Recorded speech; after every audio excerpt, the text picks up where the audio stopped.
అయితే కొంత బడ్జెట్ల విషయంలో పైనుంచి ఇబ్బంది పెడుతున్నారని తెలుస్తుంది. మరి అదే మొహమాటంగా అడగలేకపోతున్నారు పవన్ కళ్యాణ్ గారిని కూడా అంటున్నారు. ఆయనకు మగమాటం లేదండి. మగమాటం ఎక్కడ ఉంటుందంటే ఎప్పుడైనా అవకాశవాదులకు ఉంటుంది మగమాటం. కానీ ప్రేమతో మన బ్రహ్మాండంగా అభివృద్ధి చేయాలనే ఆలోచనతో ఉన్న వ్యక్తి పవన్ కళ్యాణ్ గారు. సొంత నిధులే వెచ్చించి రాష్ట్రాన్ని బాగు చేయాలని చూస్తున్నటువంటి పవన్ కళ్యాణ్ గారు మగమాటాన్ని పోతాడా? చంద్రబాబు నాయుడు గారు అలాంటివి ఏమన్నా ప్లాన్ చేస్తే ఒప్పుకోడు కదా. అలాగే తాజాగా ఏదో తమిళ ఇంటర్వ్యూలో కూడా చెప్పారనమాట. అంటే దాన్ని సినిమాలు మళ్ళీ చేస్తాను, నాకు డబ్బులు అనేది అవసరం ఉన్నంత వరకు సినిమాలు చేస్తాను కూడా చెప్పారు. సో మరి అంటే ఇక్కడ ప్రభుత్వం నుంచి వచ్చే నిధులు సరిపోక మళ్ళీ సినిమాలు అంటున్నారా, లేకపోతే? కాదండి, ప్రభుత్వ నిధులు ఎలాగ రాష్ట్రానికి ఉపయోగిస్తారు.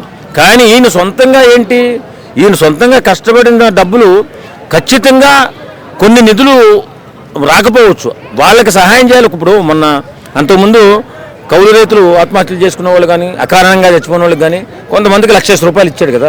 అలా ప్రభుత్వం ఇవ్వాలంటే ఇవ్వదు కదా. కాబట్టే ఈవేళ పవన్ కళ్యాణ్ గారు సొంత నిధుల కోసం ప్రయత్నం చేస్తున్నారు. సొంత నిధులు ఎందుకంటే సినిమాలు చేస్తే డబ్బులు వస్తాయి. ఆ డబ్బులతో ఇంకో 100 మంది ఆదుకుంటాడు. ఆయన డబ్బుతో పని లేదు కాబట్టి, ఆయన అవసరం సినిమా వాళ్ళకు ఉంది కాబట్టి డబ్బులు వస్తే ఆ డబ్బులతో రాజకీయంలో పేదలకు పంచిపెడతాడు, లేకపోతే పిఠాపురానికి ఉపయోగపెడతాడు. మంచిదే కదా. ఆయన సినిమాలు చేసుకోవాలా, రాజకీయం చేయాలి.